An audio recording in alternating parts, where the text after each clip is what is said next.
খুবই স্পেশাল আর মজার একটা পরোটা শেয়ার করছি আপনাদের সাথে, যার নাম হচ্ছে লাচ্ছা পরোটা।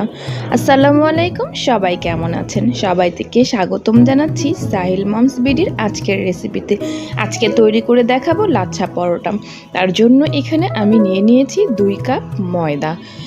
এখন দিয়ে দিব 2 টেবিল চামচ তেল, দিয়ে দিব আধা চা চামচ লবণ, আর দিব আধা চা চামচ চিনি।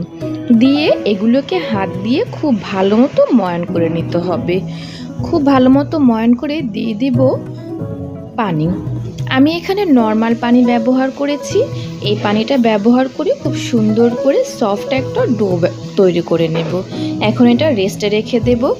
এখন একটা পাত্রে 2 টেবিল চামচ কর্নফ্লাওয়ার নিয়ে নেব। তাতে দিয়ে দিব 2 টেবিল চামচ রান্নার তেল, দিয়ে খুব ভালো মতো একটা মিশ্রণ তৈরি করে নেব। এই তো মিশ্রণটা তৈরি হয়ে গিয়েছে। এখন আমার ডোটা কিন্তু অনেকটা সফট হয়ে গিয়েছে। এখন আমি একটা ছুরির সাহায্যে লেচি কেটে নেব। আমি কিন্তু খুব বেশি বড় বড় লেচি নিচ্ছি না, ছোট ছোট করেই নিচ্ছি। একটা লেচি নিয়ে আমি একটা রুটি বানিয়ে নেব। রুটিটা গোল না হলেও চলবে, তবে রুটিটা হতে হবে খুবই পাতলা। আমি পাতলা করে একটা রুটি বেলে নেব। এতে করে পরোটাটা খেতে খুবই টেস্টি হবে।